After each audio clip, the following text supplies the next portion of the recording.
Hello,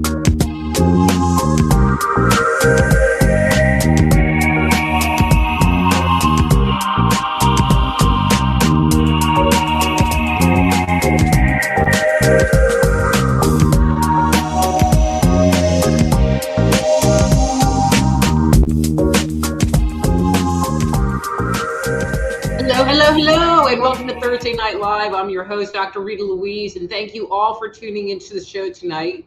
So I'm not sure how big of a group we're going to have because Facebook decided to throw me in jail and made it so that I couldn't really post about this event and remind people. So who knows? But hey, it might be good, might not be good. In any case, we're going to have a great topic tonight. So this evening, I want to talk about those people that we all know that are self-centered and attention-seeking. Yes, I'm talking about the narcissists of the world. So the word narcissism has really come into awareness over the last, 10 years, maybe not even that much. And I think people are getting more and more of an idea of what these people are like and, how they act and stuff like that. But I wanted to kind of take it to a little bit deeper level and talk about kind of where they come from, some of their behaviors. If you're unaware, I wrote an entire book on this topic called The Dysfunctional Dance of the Empath and Narcissist, which is available online or at my webpage, soulhealer.com. But anyway, so people that are narcissists, let's start here. So each of us operate our lives based on a certain core belief, a foundational core belief. And there are 5 or 6 different ones. And one of them is the core belief of entitlement. And entitlement says, if I want this, then I'm entitled to have it. And anyone that lives with a self-centered personality or is narcissistic, they have this entitlement core belief. Now I'm going to share a story. I mean, not my story, but a story, and I think you'll understand where this comes from. So think about, you go to the mall or a restaurant or whatever, and there's the mother and she has her young child and the child wants the cookies that are on the shelf and the mother says no. And the child sits down and has a hissy fit right there and won't stop. And eventually the mother gives in to the child to placate him, to get him to stop.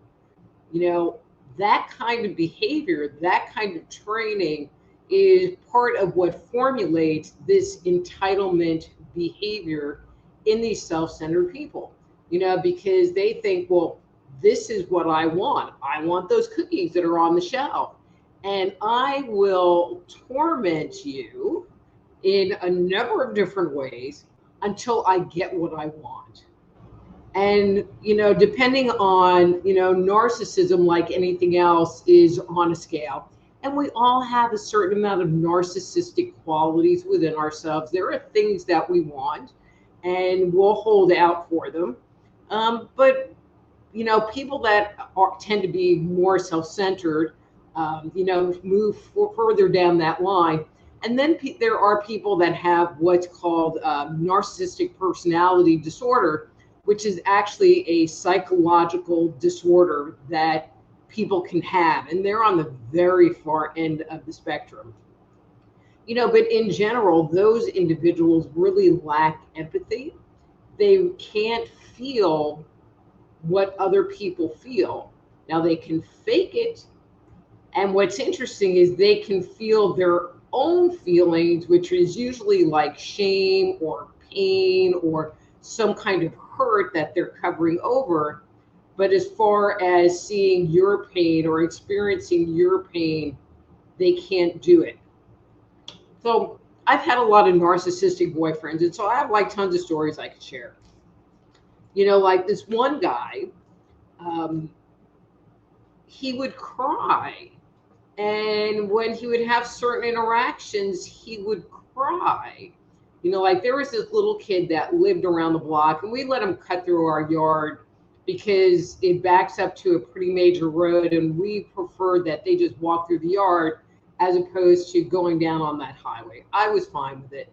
But whenever he would interact with this kid, he would kind of get upset and cry. And I finally came to realize that that feeling, which I thought was empathy for him, the family didn't have a lot of money, blah, blah, blah, blah, blah, was really him experiencing his pain because he could relate to that little kid and that little kid's situation. And it had nothing to do with the little kid at all, at all. But anyway, so going back to the cookie story, so one of the things that self-centered people and narcissists do is they like to control and manipulate situations in order to get their way, which I already said. And they have all kinds of tools that they will use in order to make that happen. And I'm just going to kind of bring up a couple of them. They'll lie to you. They'll just make up some flat ass lie about why they need something or why you should help them or whatever it is, but it's a flat lie. They might use anger to intimidate you into backing down and going against your own moral compass in order to get you to comply. Another one they'll do is they'll use guilt. They'll tell you a story about how in the past this always happened to them, and you won't do that to them, right? Or whatever that would be. And I think everyone has met a narcissist at one point in time or another, and there are basically two different kinds. There's the overt narcissist. I like to think of the high school or college quarterback that has that ooh rah rah, I'm great, I'm the quarterback, I'm good looking kind of energy that they run around with for forever. And they can be a very overt narcissist, and sometimes they're really easy. The overt ones are really easy to spot. Where the issue comes in is the covert ones, because I don't think that they're intentionally tricky, and I don't think that they intentionally try to hide their crap, but they do. And so they might walk around and have this victim energy so that you feel sorry for them. Or they might walk around and just be really negative all the time.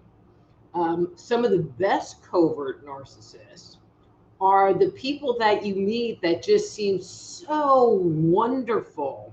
And this is kind of an old story, but I think everybody listening, I'm hoping, knows who Bing Crosby is. He was in a lot of movies, and people thought that he was just a very righteous guy and a very kind man. But apparently he used to beat his children. And you hear that, and I don't want to point my finger, about pastors, that their congregation loves them, because they put on this show about, oh, I love you and kumbaya and it's all great. And as soon as the spotlight, because that's what they want is attention, as soon as the spotlight is off of them, they just become really nasty people, covert narcissists. And so for some people, it can be really challenging because you might be in a relationship with one of these, or you might have a friend who's in a relationship with a covert narcissist and she's telling you this stuff. And all you see is this really great guy, and he's a nice guy. But the reality is that he's a jerk, and he just covers it up so that nobody sees it. Because God forbid he's embarrassed and he's shamed by his own bad behavior. I could go on and on and on. And the reason I even brought this up, okay, so I have to share this story. All right. So I recently, like in the last few weeks, signed up on Match.com. And, because I live in Podunk, Texas, and there's not anybody. And if you saw the pictures of some of the people that are on there, you would be like, even on the dating site, it's scary. It's like, oh my God, could you like trimmed your whiskers up before you posted that on there? I mean, that's like, wait, I got out of bed. I'm going to take my picture and post that picture on Match, and maybe somebody will like me. Really? Seriously? That's the best you got? Anyway.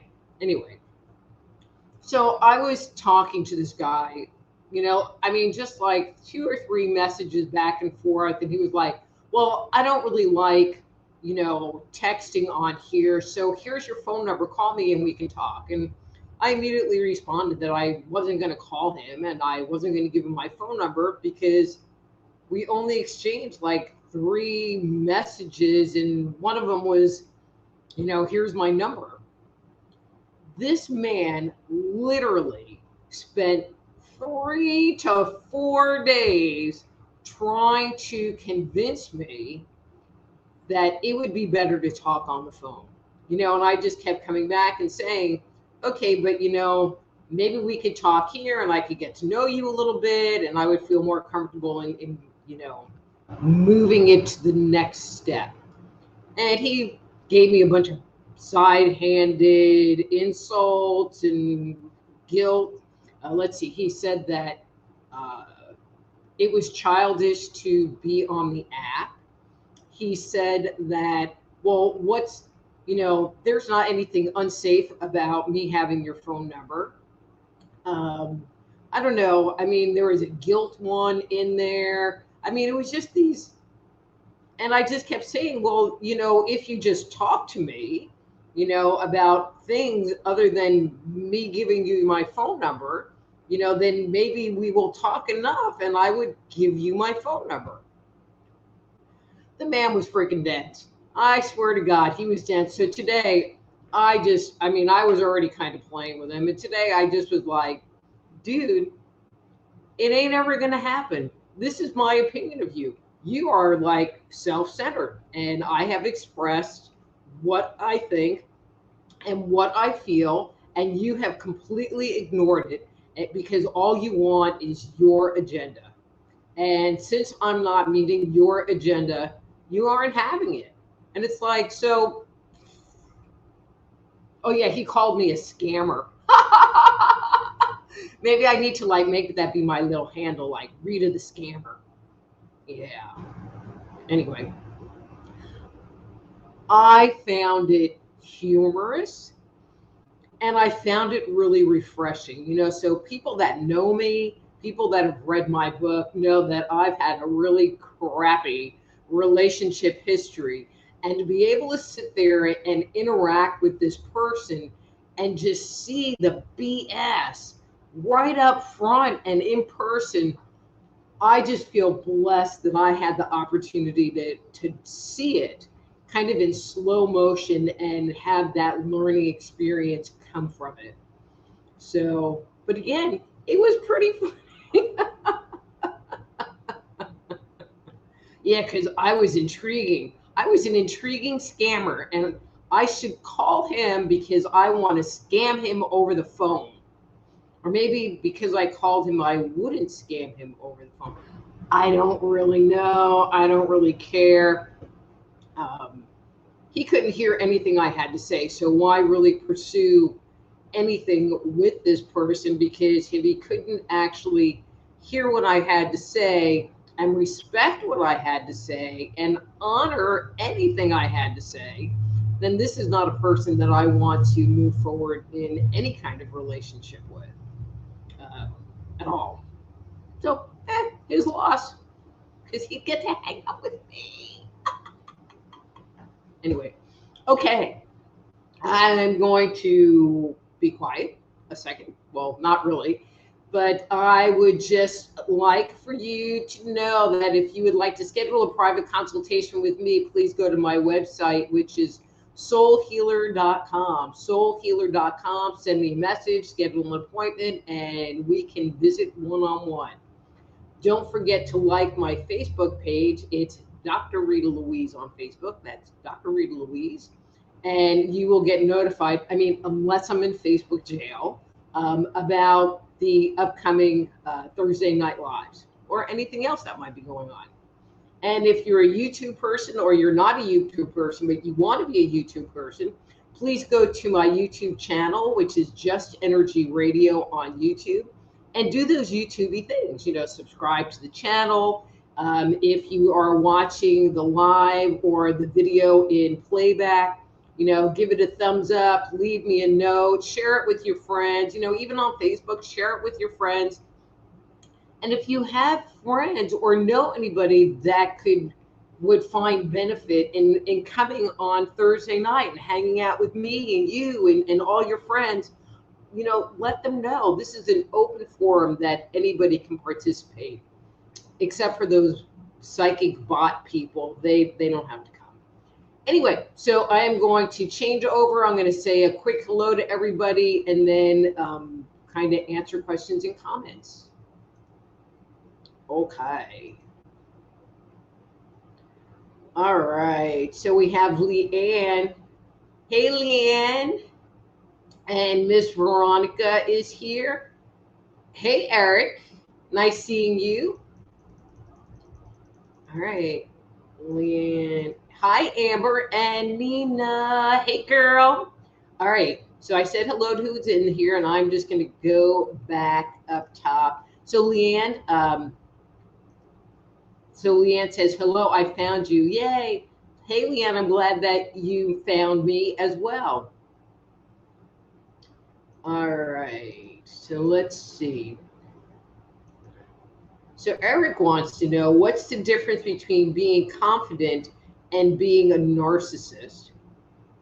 And so somebody that's confident, also has empathy, and they can hear what other people say and take that into consideration. Many times, we're talking about a higher vibrating person. So I consider myself, for the most part, pretty confident, but I also can hear what you have to say, make adjustments to me, or come up with a compromise. And with somebody that's a narcissist, there is no compromise, because you are less than, and you are not as smart as, and you are not, and you are not. And so there's this whole mental attitude of, I'm better, I'm bigger, I'm smarter than all of you other lowly people on the planet who can't possibly keep up with my greatness. Now, if you're a covert narcissist, there is the possibility that there is this self-deprecating aspect to their personality where they actually are very capable and competent, but they kind of put it out there like they suck, but then you feel bad for them, that they have all this stuff going on. And so then you just want to help them and give to them and be their enabler, because they kind of can't see their way out of the paper bag. There's just so many moving parts in this whole dynamic.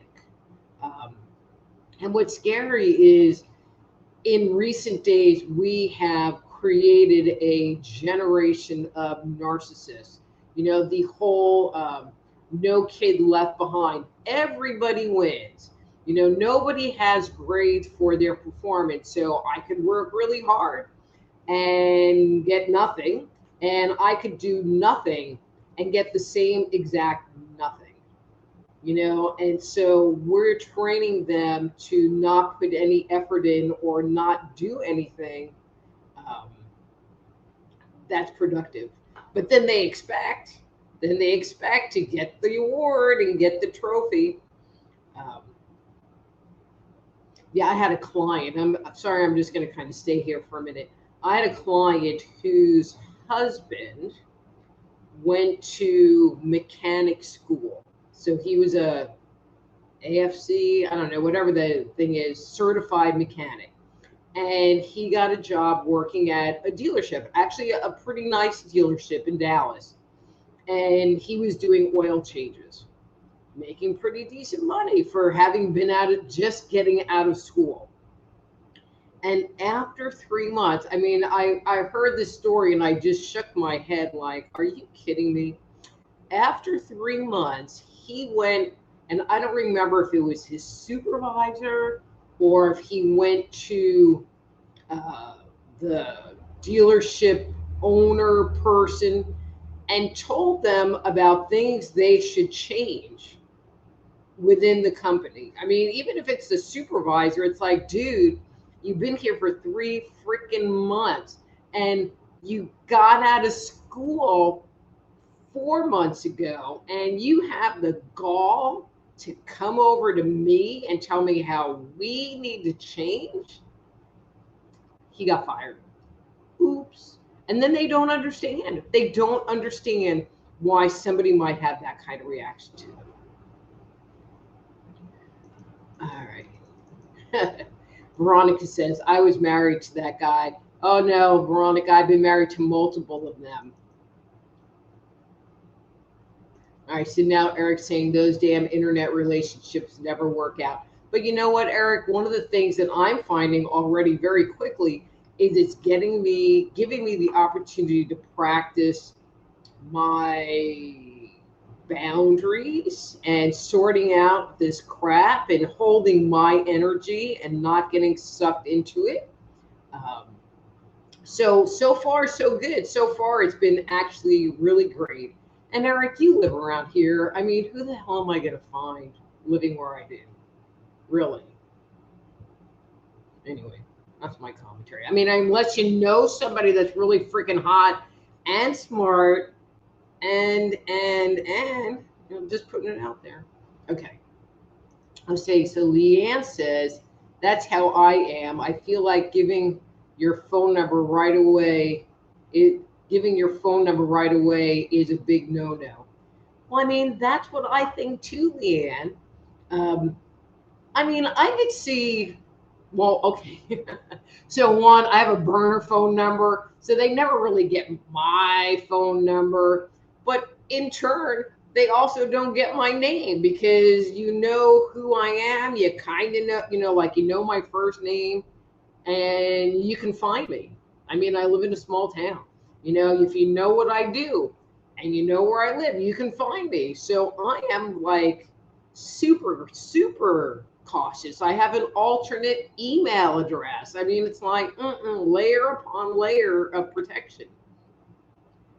You know, and if there had been some kind of fun or friendly exchange with this guy, maybe,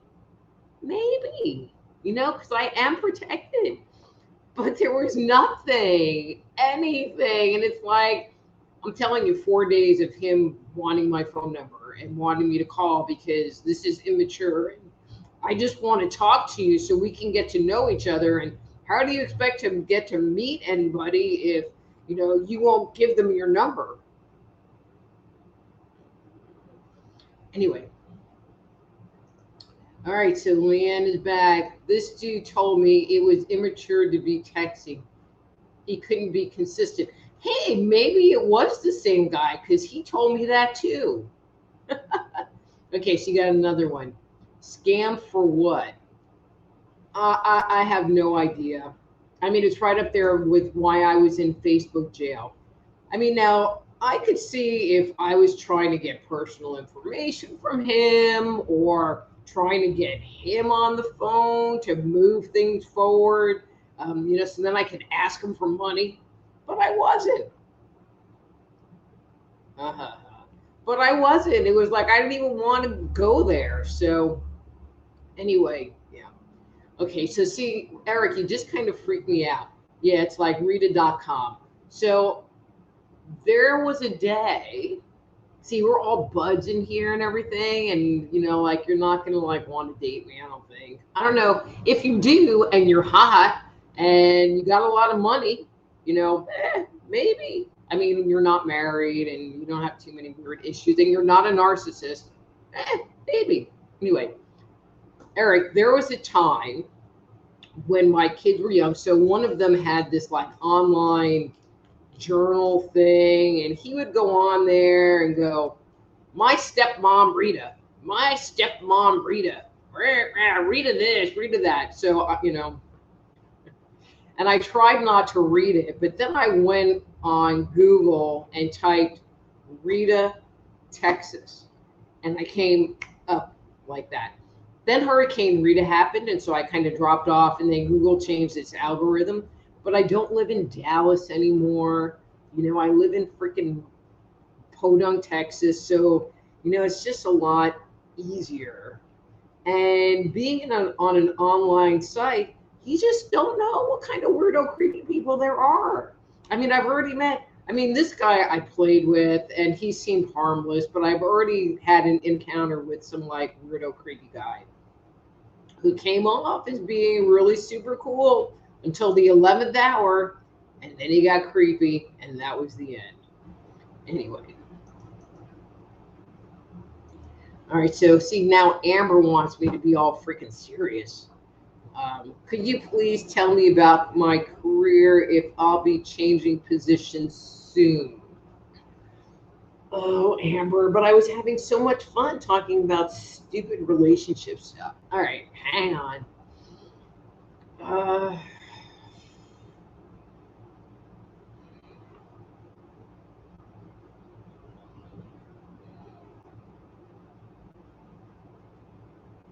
right, so Amber, I'm getting just a lot of, I'm going to say, static or confusion. So let me ask you this question. Are you looking to change jobs? Because with your question, I was just looking for changes in the company, but I'm kind of not feeling that. I'm feeling more of your discontent with the company and more confusion on your part. So if you could clarify that, because then I'm going to look at your question from a slightly different angle. Okay, thank you. Hey, Nina.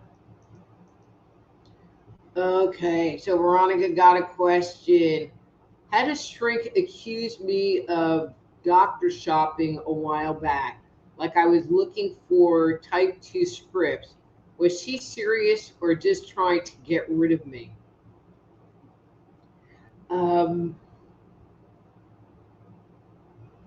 No, I get the impression that she was serious.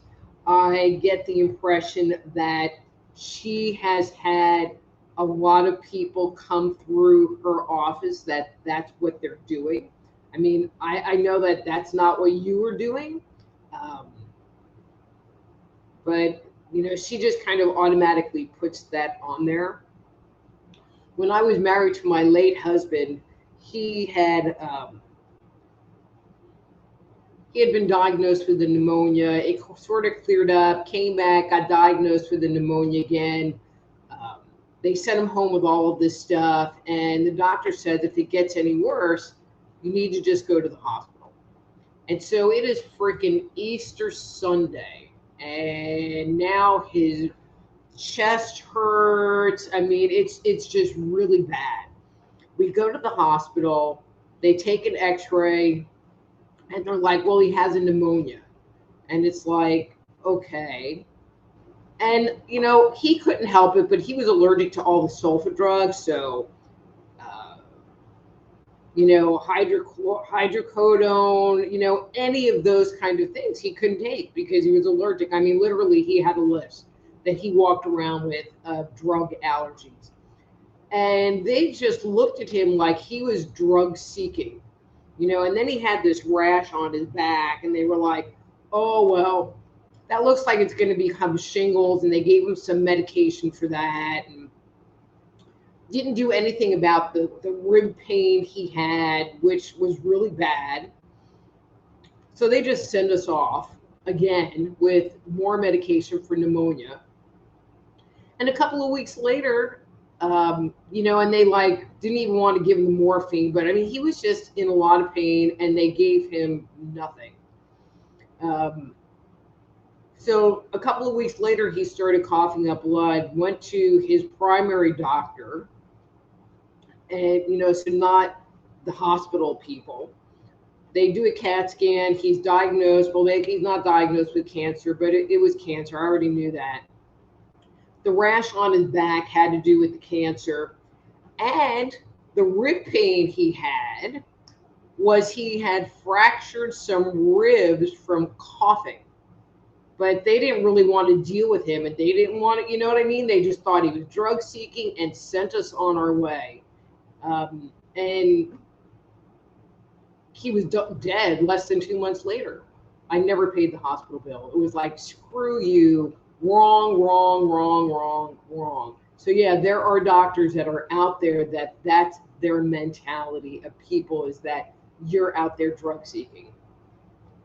Can't help their thoughts. All right, so Amber wants to know, how's the weather there? The storms have passed us for now. So they keep talking about, like tornadoes and storms, and I've gotten nothing other than, a lot of humidity. I even sweated yesterday. Sweat? Okay. But yeah, not really anything where I'm at. Eric says, hey, yell at my dad. I don't have a brother. Yeah, but you got to have friends. Oh, wait a minute. We're friends. All right, never mind. All right. Oh, no, it's Kim. She's sneaking in. No. Hi, Kim. So Veronica says, maybe that guy was a Nigerian scammer. No, he was a stupid white guy. He just really didn't understand that he was dealing with me, and I was like so far out of his league, Stupid guy, stupid man. And yeah, he's in Texas too. That is correct. In the fairly regional area. All right, so Lacey, I love you. Thank you.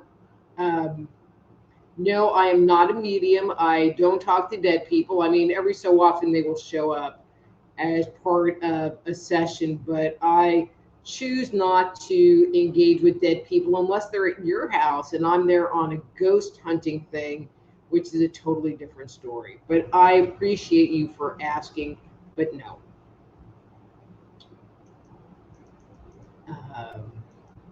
Okay, so Leanne, I've already talked about him bad, and so I'm going to save his self-respect and not share his name. And so Amber says, totally agree with this. Okay, so this is about the job, making sure I'm secure in my position. Perfect. That was okay.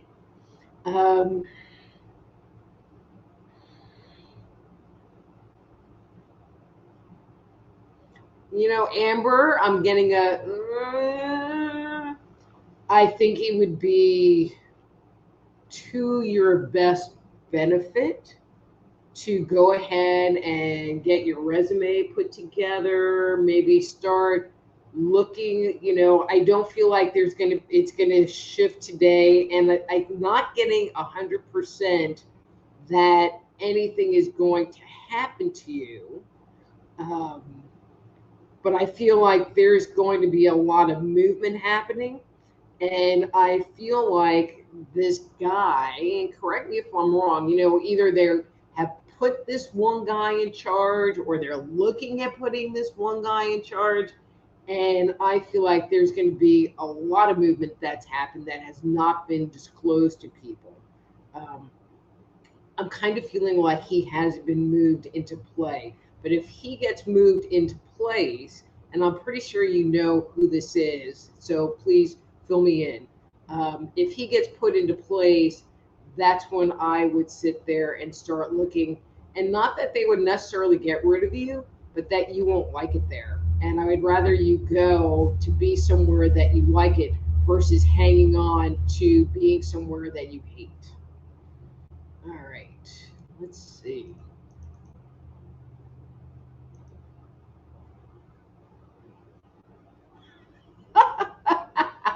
So Leanne wants to know me what questions she should ask me. Um, Leanne, you can ask about anything, like not about dead people and not like talking about the future unless it's kind of shrouded in some bigger question. Um, but really, it could be about anything. So Veronica says this is about the drug seeking. That is so sad. It is sad. And, and it's sad that people are that way, and people are drug seeking. Um, that doctors have to have that kind of hard outlook on it also, where they won't give you anything. I had hurt my back and it hurt bad, bad. But I had to go to my primary in order to get a referral to the chiropractor, and I went to just the local doc in a box place, and they gave me freaking tramadol, which I don't know. I could take aspirin for how good that stuff works. So when I went to my regular primary, I asked him for something. He goes, "Well, I can give you tramadol," and I'm like, "Can't you give me something just a little stronger?" And he looked at me, and I've been his patient for a while, and he goes, "I'll do that." He goes, "They really don't want us to prescribe anything stronger." He goes, "But, we've worked together for a while, and I don't think you'll abuse it." And it's like, look, I just need to sleep, and I just need to be able to move around somewhat. That would be good, moving. Yeah.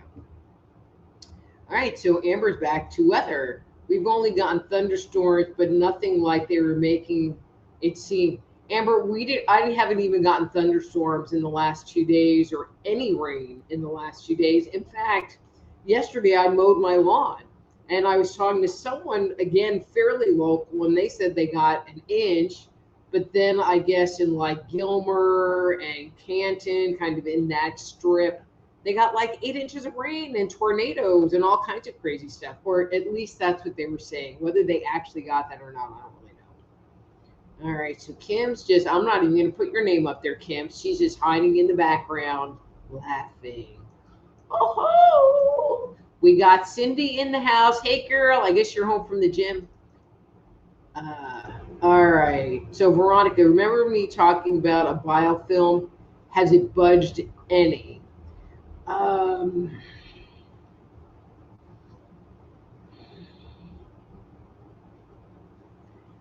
So I am feeling like it is still there. I feel like it is thinner, but it is not totally gone. Kind of the feeling I get with biofilm is it just takes a while, because it's underneath, the any kind of issue sits underneath the biofilm, and there's always a certain level of mucus that sits in that tissue, and then the biofilm, and then if there's any kind of infection that sits underneath it. And so I feel like all of it is kind of thinning itself out and kind of moving into the background, but no, I don't feel like it's all gone. All right, so Leanne says, you see what...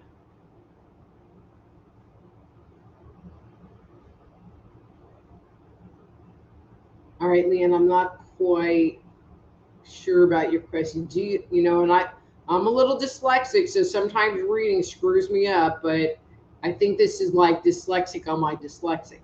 Do you see what all be doing, career or sales? All right, Leanne, can you rephrase that? Because, yeah, rephrase, please. Oh, and Veronica said, it's so sad about your husband. It was sad about my husband. So, but, actually it'll be 10 years this year in August. All right. So Kim says, I'm here supporting you. Thank you, Kim. Love you. All right. So Leanne says, it seems like most readers can't see what I will be doing. It's a big surprise. I'm thinking of acting in online retail sales. Okay. All right. So Leanne, and I'm going to speak to this very specifically. Okay. So all right, and this is how it works for me. Maybe this isn't how it works for everybody, but I'm kind of figuring this is how it works for everybody. So when there's something that we have emotionally committed to, and we are taking the steps or actions, even if it's in a very hardcore planning phase, and we are energizing our space with, this is what I'm going to do, and these are the steps that I'm going to take, and blah, blah, blah. We can see that in a person's face, but if you're just kind of throwing stuff up in the air and going, well, tell me what you think, there's nothing to latch onto. There's no emotional energy happening in you. There are no concrete thoughts happening in you to go, is this a good plan or is this not a good plan? Or, with what you want to do and with the energy I see, are there going to be any obstacles? I mean, because there's nothing to work with because it's not grounded in you. It's like you want them to tell you what to do. And I'm going to say to you, you need to open yourself up and ask your higher self and ask God and whatever, what should I be doing? What will work for me? Period. Leanne, I don't know how old you are, so I don't want to be insulting. But if you want to share that, then I might make a stronger point here.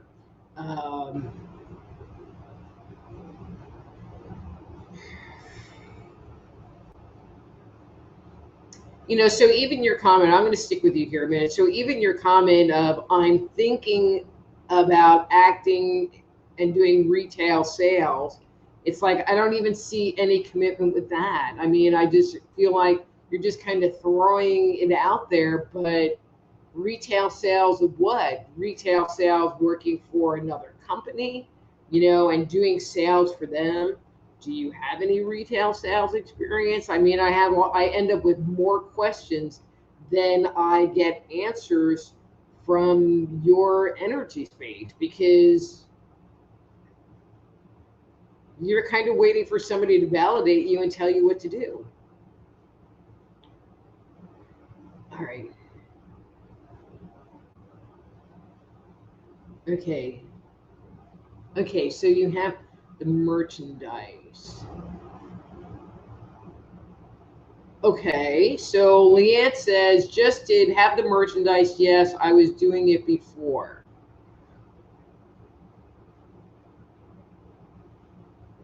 Okay.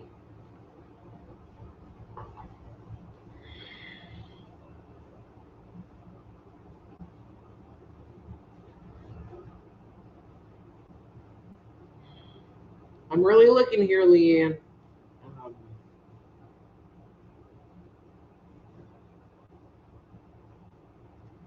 Okay, so I mean, I'm really not getting anything particularly strong from you, because I don't get that there's a hardcore commitment from you. So if you were doing this before and you have the merchandise, then why aren't you doing it now? I don't know. You're just leaving me very confused about your whole situation. Thinking about going back into it.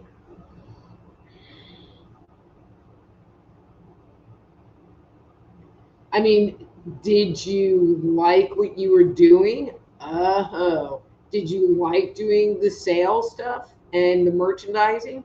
I mean, if it's something that brought you joy, and or a lot of money, or joy and a lot of money, then I say go for it. Um,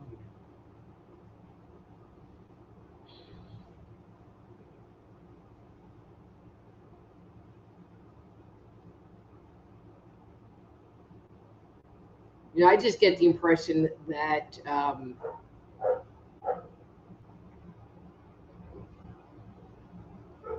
okay, sorry, the dog next door is barking, and it just kind of caught my attention there for a second.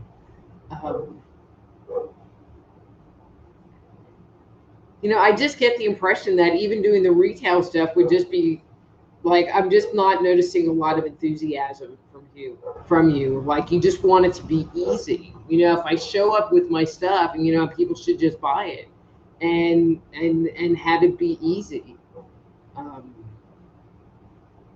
And it can work that way, but that's not really how I've seen it work for most people to have it be something successful. All right, so Cindy said, and Gabby's out, so I'm hoping Gabby isn't like out running the streets, being a bad Gabby. So anybody, so that was the bottom of the list. Anybody else have any questions for me this evening? So Leanne, did this help at all? I mean, I feel like I just kind of like skirted around your question and skirted around your issue, but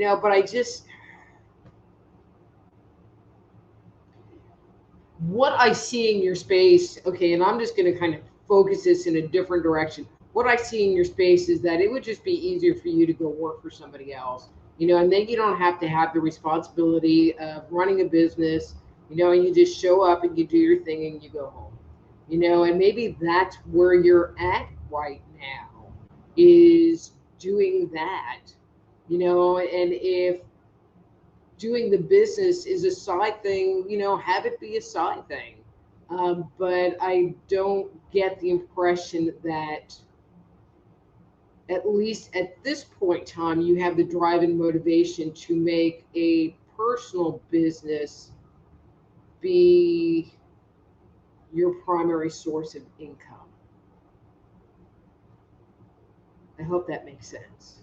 Maybe I finally gave you some kind of answer. Okay, so Cindy, Eric, Kim, Veronica, Amber, Leanne. Oh, we just talked to Leanne. Nina, no questions from you today. Any last questions? Because if there are no questions, then I am going to freaking cut out. Okay, Veronica's back. Question: wonder if the man I spoke about personal stuff with this afternoon is trustworthy.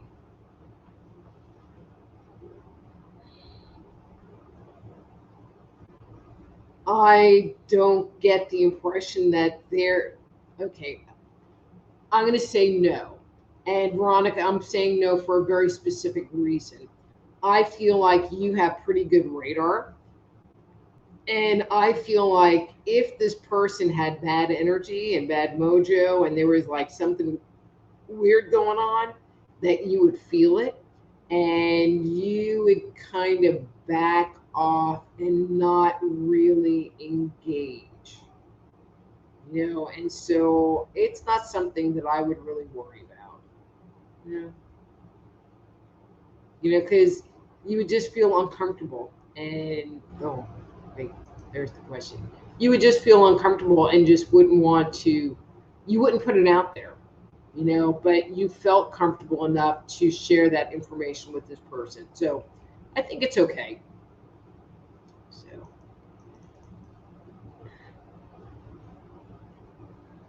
So Nina says, life is good. Thank you for thinking about me. Okay, thank you for coming, Nina. It's always nice to see your name in the chat. All right, guys, it's been a long day for me, and I think I am just going to go ahead and bug out for tonight. So one last time, if you'd like to schedule a private consultation with me, please go to my webpage, soulhealer.com.